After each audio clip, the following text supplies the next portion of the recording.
Now, before the death of the Queen, Princess Anne sat down with Chris Shipp, the ITV royal editor and Sunrise contributor. The summons. The telephone at Gatcombe Park rarely rang after 10 p.m. Princess Anne, at 74, maintained military precision in her schedule, early to bed, earlier to rise, no exceptions. But the phone in her private study broke the silence at 10:47 on a Tuesday evening in March, and Anne knew before answering that something had shifted. "Ma'am, it's Dr. Harrison, the King's personal physician." His voice carried the weight of carefully chosen words. "His Majesty has asked me to call you. He'd like to see you first thing tomorrow, alone." Anne's hand tightened on the receiver. Her brother had been ill. The palace had announced as much 3 weeks prior, but the carefully worded statements had suggested management, not crisis. This call told a different story. "How bad?" she asked, cutting through protocol. A pause. "He's asking for you, ma'am." That should tell you what you need to know. Dawn broke gray over Gloucestershire as Anne's Range Rover pulled away from Gatcombe Park. Her security detail followed at a discreet distance, but Anne drove herself, one of the few privileges she'd refused to surrender. The 2-hour drive to Windsor gave her time to think, to remember, to prepare for what waited. She and Charles had never been close in the way siblings in ordinary families might be. 17 months apart in age, but worlds apart in destiny. He was the heir. She was the spare's spare, expected to be useful, but never central. Yet they shared something deeper than affection, understanding. They'd both spent lifetimes in service to an institution that demanded everything and acknowledged little. The last time he'd summoned her like this was when their mother was dying. Anne had been the only one the Queen trusted to hear certain truths, to execute certain final wishes without sentiment clouding judgment. Now history was repeating, and Anne felt the weight of that responsibility settling on shoulders that had carried it before. Windsor Castle's private apartments were quiet, the usual bustle of staff reduced to whispers and careful footsteps. Anne was escorted not to the formal receiving rooms but to Charles's personal study, the one place in all his residences where he could be simply himself. He sat by the window, morning light harsh on features that had thinned considerably. At 76, Charles looked every one of his years and several more besides, but his eyes were clear when they met Anne's, and his voice was steady. "Thank you for coming. You're my brother." Anne settled into the chair across from him, noting the legal documents on the side table, the sealed envelope bearing his personal crest. "Though I assume this isn't a social call." "It's not." Charles attempted a smile that didn't quite form. "The doctors give me 6 months, perhaps less." Anne absorbed this without flinching. He paused, searching for the word. "Too much like father." "What are you talking about?" "Harry." The name hung between them like an accusation. "I'm talking about Harry." Charles had never been comfortable with emotional vulnerability. 76 years of training had armored him against displays of weakness, but facing mortality had a way of stripping such armor, leaving only truth. When he left, when he said those things in interviews, I told myself he'd chosen his path, that he'd made his bed and must lie in it. Charles's hands trembled slightly on the envelope. I convinced myself that my duty was to the institution, not to one disgruntled son who couldn't accept his role. "You weren't wrong," Anne said carefully. "I wasn't entirely right either." Charles finally opened the envelope and withdrew several pages of his distinctive handwriting. "I wrote this 3 weeks ago after the diagnosis. A letter to both of them, William and Harry, separately and together. Instructions for after I'm gone." Anne took the pages he offered and began reading. "Charles, this is necessary, essential. The one thing I can do that might matter more than any policy or decree." He leaned forward, urgency replacing the earlier fragility. "But it has to be delivered correctly, by the right person, at the right moment, with the right words to make them actually listen. And you think I'm that person? You're the only person. William trusts your judgment absolutely. Harry remembers you differently from how he remembers the rest of us. You were never part of the machinery that he felt crushed by. You were just Aunt Anne, who told him uncomfortable truths and expected him to be better." Anne read through the letter twice, understanding dawning with each word. Charles wasn't just leaving instructions for his sons. He was attempting to heal a wound that had festered for years, to use his death as a catalyst for something he'd been unable to achieve in life: reconciliation. "This will be difficult," she said finally, "for all of them. Everything worthwhile is difficult." Charles's voice carried an edge of his old authority. "But if I die with them still estranged, with William and Harry still at odds, then I've failed as a father far more profoundly than I failed as anything else." William will resist. He sees Harry's departure as betrayal, which is why the letter addresses that, why it reveals things neither of them knows about what really happened, about decisions I made that shaped their conflict. Charles stood with effort, moved to the window overlooking the gardens where he and Diana had once walked with their young sons. "I'm not asking you to fix everything, Anne. I'm asking you to give them the tools to fix it themselves." Anne folded the pages carefully and slipped them back into the envelope. "When do you want me to do this?" "Soon, before the announcement. They deserve to hear this before the world knows I'm dying." He turned to face her. "And Anne, there's one more thing." From his desk drawer, he withdrew a smaller envelope sealed with wax. "This one's just for you, to be opened after. It explains why you're the only one I could trust with this." Anne left Windsor 2 hours later, the envelopes locked in her briefcase, the weight of her brother's final wish heavy on her conscience. She'd agreed because she always agreed when duty called, but more than that, she'd agreed because Charles was right. If the monarchy survived his death only to be defined by his son's continued estrangement, then what was the point of any of it? The drive back to Gatcombe Park felt longer than the morning's journey. Anne's phone showed 17 missed calls: palace business, charity obligations, the endless machinery of royal life. She ignored them all. Instead, she thought about 2 boys she'd watched grow up in impossible circumstances. William, groomed from birth to be king, carrying the weight of destiny with Diana's empathy and Charles's sense of duty.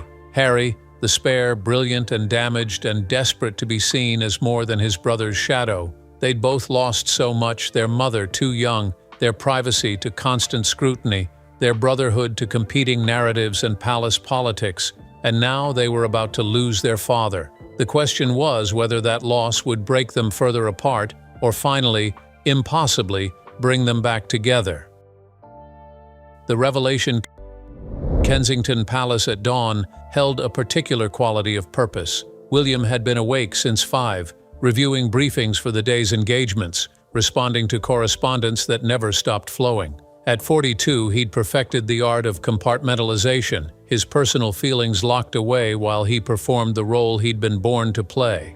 Catherine found him in his study, coffee gone cold, the same page of his briefing book unread for 20 minutes. "You're worried about something?" she observed, settling into the chair across from his desk. Anne called. "She's coming here this morning. Wouldn't say why, just that it's urgent and private." Catherine's expression shifted. Anne didn't do drama, didn't make unnecessary trips to London. If she was coming, it mattered. "Your father?" "Probably." William set down the briefing book he'd been pretending to read. "The palace statements have been carefully vague. Too carefully. You should call him. I've tried. His office keeps saying he's unavailable, that they'll arrange something soon." William's frustration bled through the careful control, which means it's worse than they're admitting. The intercom buzzed. "Sir, the Princess Royal has arrived." Anne had dressed for battle, a simple navy suit that conveyed seriousness without melodrama. She declined tea, declined small talk, and got directly to the point once Catherine had tactfully excused herself. "Your father is dying, 6 months at most." Anne delivered the news the way she approached everything: direct, unsentimental, efficient. "I'm telling you now. He wanted you to hear it from me first, before the official briefings begin." Anne withdrew the envelope from her briefcase. "And he wanted you to have this." William took the letter, his father's handwriting immediately recognizable. "What is this?" "His final wish. What he wants from you, from both of you before he dies." "Both of us." William's voice went cold. "You mean Harry?" "Yes, I mean Harry." William set the letter down unopened. "Then this conversation is finished." "William?" "No." He stood and paced to the window. "I've spent 4 years watching my brother attack this family, attack Catherine, sell out our privacy for Netflix money and Oprah confessions. And now father wants me to what? Forgive and forget because he's dying?" Anne's voice remained level. "He wants you to read the letter. What you do after is your choice." William didn't read it immediately. He let it sit on his desk for 3 hours while he attended a charity engagement, smiled for cameras, and demonstrated the composure expected of a future king. But the letter's presence haunted him, a weight that couldn't be ignored. Finally, alone in his study that evening, he opened it. "My dearest William, if you're reading this, Anne has told you about my condition. I'm sorry you had to learn of it this way, but there are things I need to say without the formality of official meetings or the pressure of immediate decisions. I'm going to tell you something I should have told you years ago. I'm the reason Harry left. Not entirely, of course. He made his choices." William's hand trembled as he continued reading. The letter detailed conversations Charles had never shared, decisions made in the wake of Diana's death that had inadvertently placed William and Harry on diverging paths. Charles described how his own trauma, his guilt over Diana, his desperate attempt to protect William as the heir, had led him to create different rules, different expectations for each son. "I told Harry when he was 18 that his role was to support you, never overshadow you, that he needed to accept being secondary. I thought I was being practical, preparing him for reality. Instead, I told a grieving teenager that he mattered less than his brother." The letter continued, revealing palace decisions that Harry had attributed to William but had actually come from Charles. Staff reassignments isolated Harry, press strategies that protected William's image at Harry's expense, financial arrangements that left Harry feeling dependent and controlled. You thought he was jealous of you. He thought you were complicit in his marginalization. The truth is, I created a system that pitted you against each other, then stepped back and let you blame each other for the results. William read the letter 3 times. Each reading revealed new layers of manipulation, not malicious, but damaging nonetheless. His father had been trying to protect the institution, to secure the succession, to prevent the mistakes of previous generations. But in doing so, he'd created new wounds. The final section was direct in its plea. "Before I die, I want to see my sons reconciled. Not for me, I don't deserve that peace. For yourselves, for your children who deserve to know their cousins, for the monarchy that cannot survive another generation of public family warfare." I've written a similar letter to Harry, explaining the same truths. What I'm asking from both of you is this: meet, talk, not with lawyers or mediators or press strategies, just 2 brothers who lost their mother too young and are about to lose their father, trying to find their way back to each other. Anne will facilitate this if you're willing. She's the only one either of you trust completely, and the only one who will tell you when you're being idiots. I love you both. I failed you both, and I'm asking you to be better than I was. Your father, Charles R. Williams, sat in silence for 20 minutes after finishing the letter. Catherine found him there, the pages spread across his desk, his face carved from stone. "What did it say?" she asked gently. He told her everything. Catherine listened without interrupting, her hand finding his halfway through the recitation. "He's manipulating you," William said finally. "Even dying, he's manipulating both of us into some grand gesture of reconciliation. Maybe," Catherine chose her words carefully, "or maybe he's finally being honest about his role in everything that went wrong." Catherine moved to sit beside him.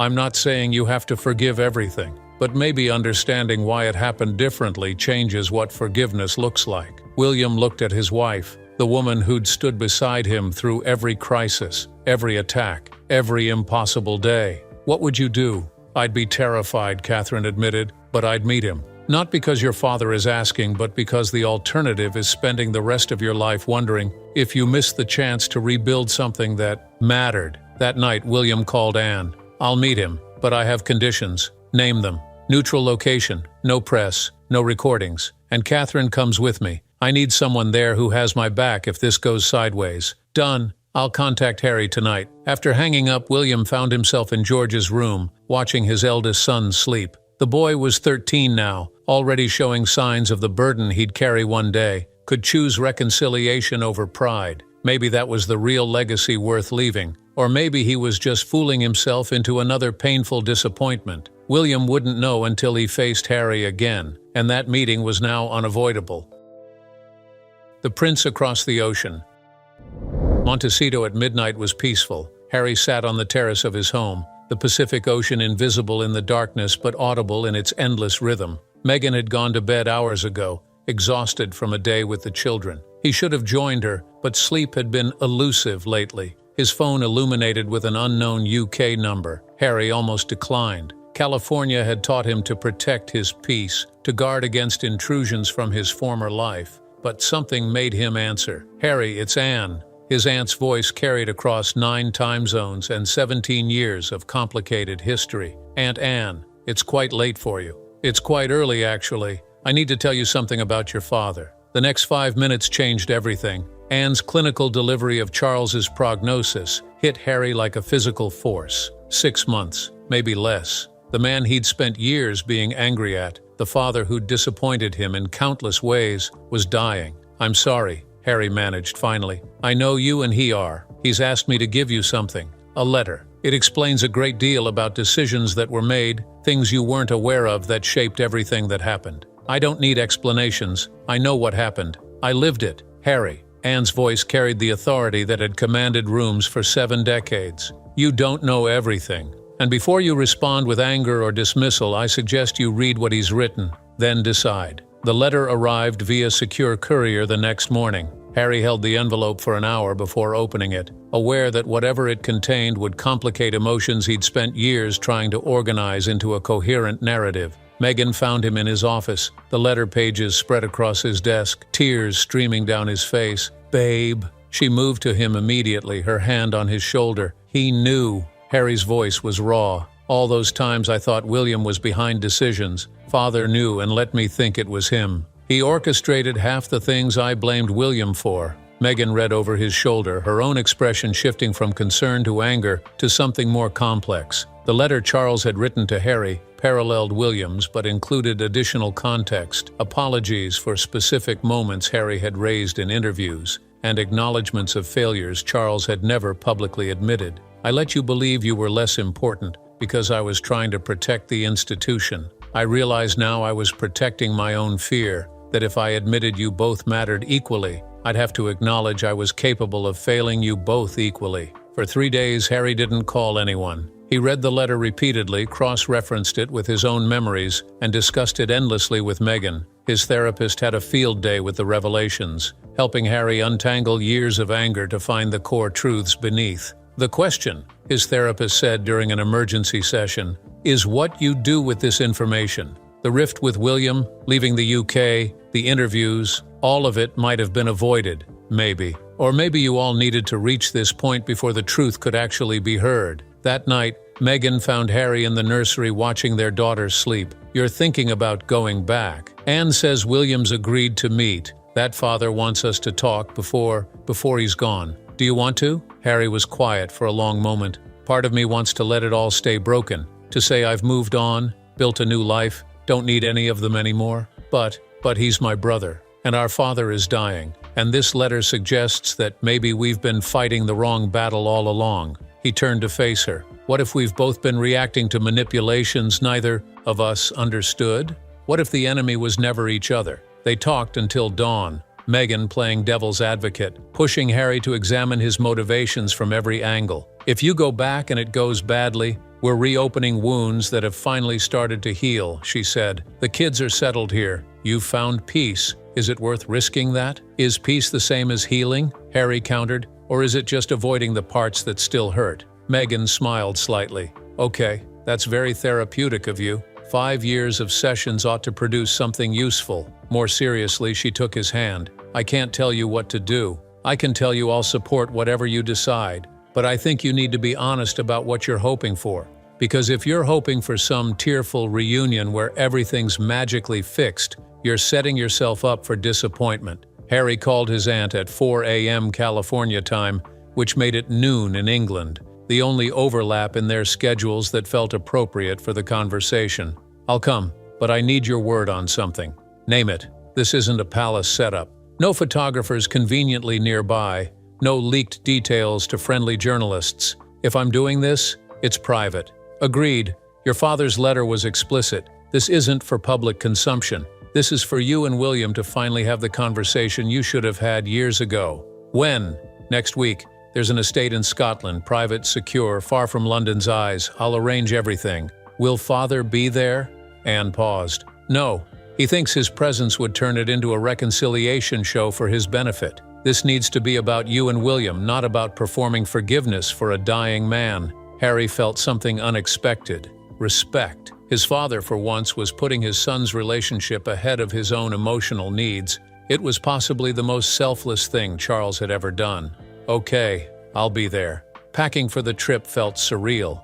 Harry hadn't been back to the UK in 8 months, and each previous visit had been carefully orchestrated. Fly in, attend to necessary business, leave before the media could create drama. This time felt different, open-ended, dangerous. "Call me every day," Megan said at the airport. "And remember, you don't owe anyone your mental health. If it's toxic, if it feels wrong, you can leave." "I know." "Do you?" Because the old Harry would have stayed and suffered through, because that's what was expected. The new Harry knows he gets to set boundaries. He kissed her, held her longer than necessary. "I promise. Whatever happens, I'm coming home to you and the kids." The flight across the Atlantic gave Harry 12 hours to think, to remember, to imagine every possible version of how the meeting with William might go. By the time the plane touched down at Edinburgh, he'd mentally rehearsed 50 different conversations, all of them ending either in breakthrough or breakdown. The reality, he suspected, would be messier than either extreme. Anne met him personally at the private airfield, her presence both reassuring and intimidating. "Your brother arrived an hour ago. He's as nervous as you are, though he'd never admit it. Has he said anything about seeing me?" "He said he'll listen." "That's more than I expected, frankly." They drove through the Scottish countryside in relative silence, the landscape grey and beautiful in the way only Scotland can be. Harry had forgotten how much he missed this, not the royal life, but the simple geography of home. "Thank you," he said as they approached the estate, "for facilitating this." Anne glanced at him. "Don't thank me yet. This might be the most difficult conversation of your life." "I've had some difficult conversations." Their father's final wish hung over them both like a blessing or a curse. They wouldn't know which until it was over. The confrontation. Balmoral Lodge sat at the edge of the estate, away from the main castle's tourist traffic and staff. The 18th century hunting lodge had been converted for royal family use, intimate enough for privacy, isolated enough for complete discretion. Anne had chosen it specifically. Neutral ground that belonged to neither brother's world. William stood by the window when Harry arrived, his posture rigid, hands clasped behind his back in a stance their father had perfected. Catherine sat on the sofa, calmer but watchful. The room held decades of unspoken tension. "William." Harry stopped just inside the door. "Harry." William didn't turn from the window. Anne, ever pragmatic, gestured to the seating arranged around the fireplace. "Sit, both of you. We're not doing this standing like we're at a formal reception." Harry took the armchair opposite Catherine, who offered a small, complicated smile, acknowledgement without warmth, professionalism without pretense. William finally turned from the window and settled beside his wife. "I assume you received the same letter I did," William began. "I did. And you believe it? You think Father's deathbed confession absolves you of years of your choices?" Harry felt the old anger spark, but pushed it down. This was exactly the dynamic they needed to break. "I think Father's letter reveals that we've both been reacting to incomplete information. That doesn't absolve anyone. It contextualizes. He wrote them to give you information you needed to understand how the conflict was manufactured, partly by him, partly by institutional inertia, partly by both of you being too proud to admit you might be wrong." "I wasn't wrong," William said sharply. Harry abandoned his duty. "Because I was told my duty was to be your shadow," Harry interrupted. "To support, but never shine.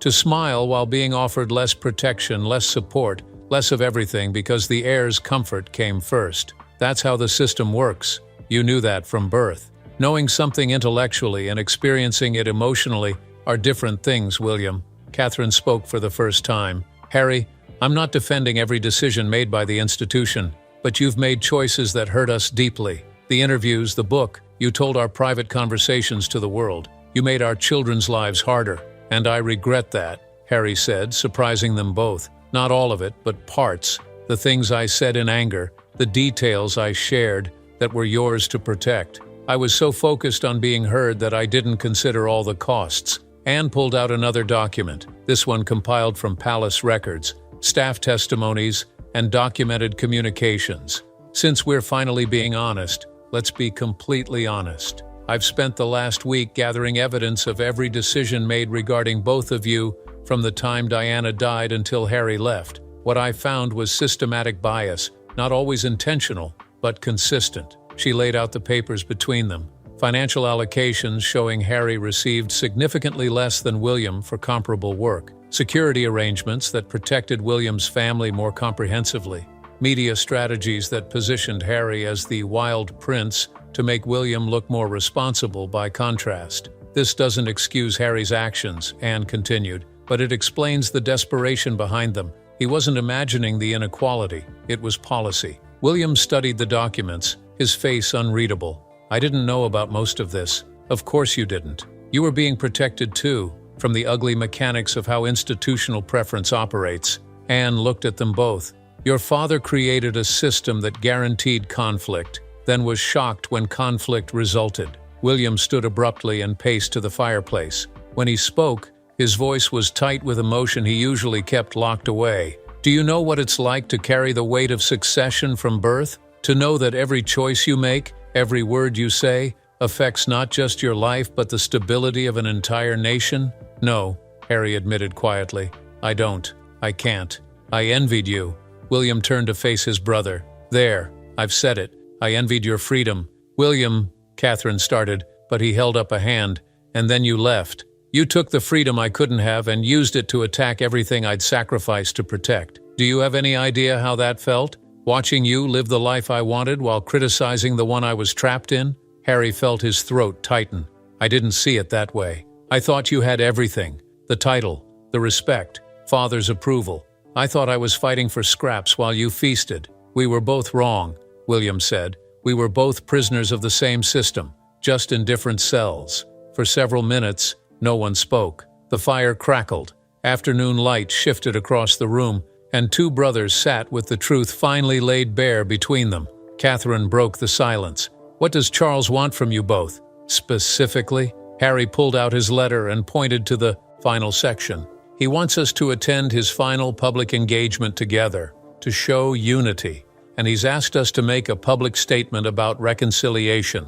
He's dying, and he's still managing the narrative, William said, but there was less anger in it now, almost humor. That's father, Harry agreed. Everything's a strategy, even his death. Will you do it? Anne asked. William looked at Harry for a long moment. If I agree to this, to some show of reconciliation, I need to know it's real. Not for cameras, not for father's legacy. Real. What does real look like? Harry asked. I don't know yet, but I know it doesn't happen overnight. And I know it requires you to actually be present, not just physically here, but engaged with family, with us, with your niece and nephew who barely know their uncle. I can do that. Then let's figure this out. Not for father, not for the institution, for us. Anne produced a final document, a joint statement she'd drafted. Your father will make his announcement about his condition in 2 weeks. He's asked that this statement be released simultaneously, showing that his sons are unified as he begins his final journey. Both brothers read it. The language was carefully neutral, acknowledging distance without assigning blame, expressing commitment to healing without promising perfection. We'll need to change some of this, William said. Obviously, Harry agreed, but they were talking, actually talking for the first time in years, without lawyers or press secretaries or institutional buffers. Catherine excused herself, giving them space. Anne remained a silent guardian, ensuring neither reverted to old patterns of attack and defense. By evening, they'd drafted something both could live with.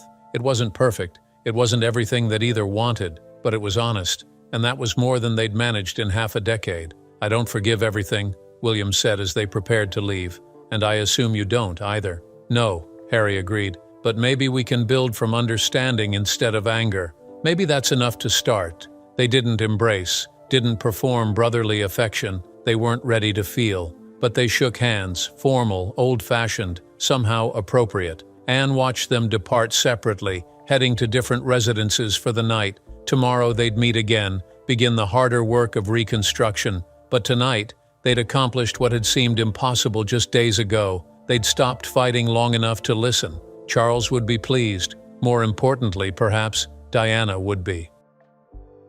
The final wish Windsor Castle prepared for what would become known as Charles's final address. The king had insisted on doing this himself. No pre-recorded message, no statement read by surrogates. He would face the nation and the Commonwealth one last time with the truth. William and Harry arrived separately, but within minutes of each other. They'd spoken twice more since the Scotland meeting, conversations that were careful but less guarded, progress measured in small increments rather than grand gestures.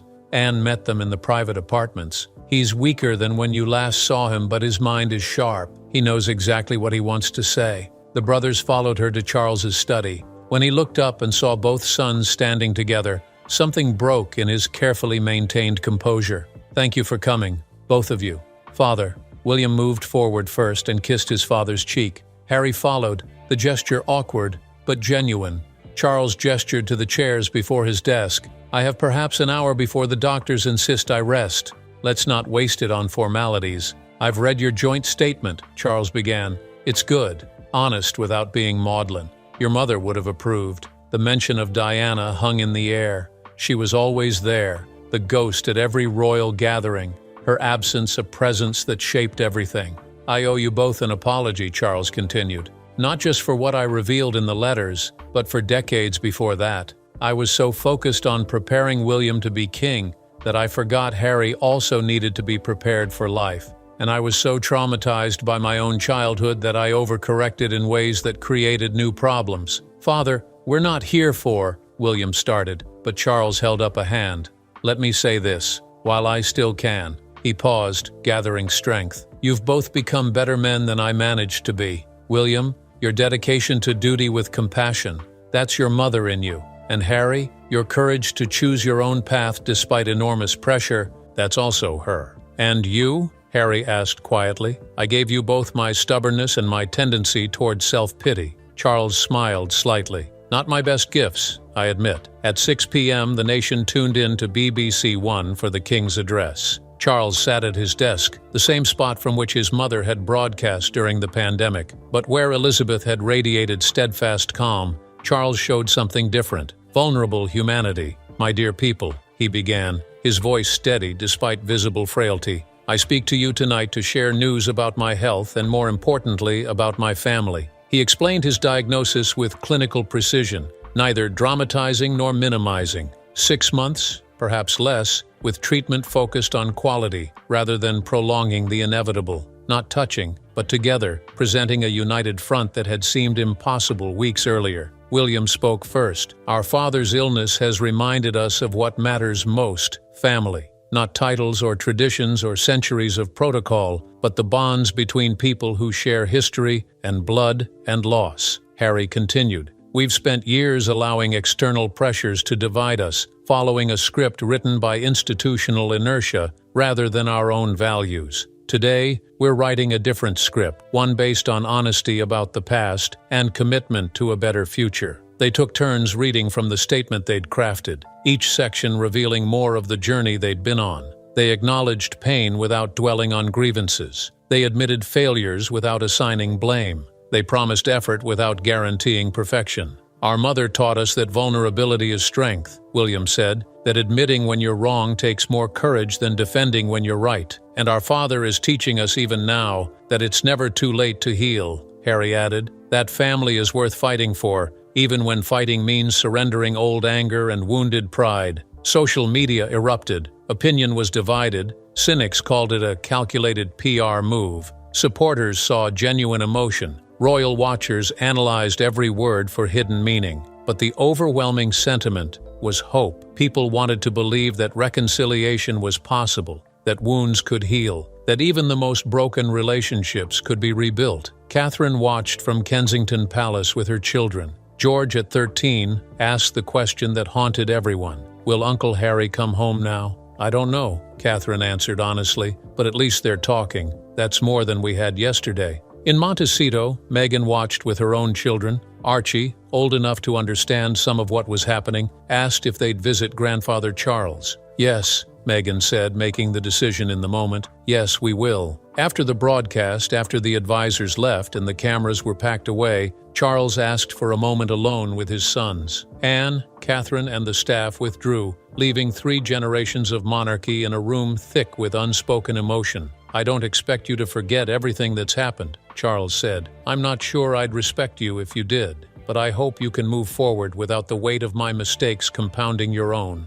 We'll try, William said. That's all any of us can do. Charles looked at them both, memorizing features he'd watched develop from infancy to middle age. You're both better fathers than I was, better husbands, maybe even better men. That's my legacy, really, raising sons who improved upon my example by learning from my failures. Harry felt tears he'd sworn he wouldn't shed. Father, no, let me finish. The monarchy will survive me. It might even survive both of you, though I suspect the institution will look very different by then. But what matters, what I want to be remembered for, is that in the end, you were brothers again. That I died knowing you'd be there for each other. William and Harry didn't suddenly become best friends. They remained fundamentally different people who'd lived divergent lives. But they showed up, they talked honestly, they allowed themselves to be vulnerable without weaponizing that vulnerability later. Catherine and Meghan found their own careful détente, bonding over the shared experience of marrying into impossible circumstances. They'd never be close friends, but they could be family,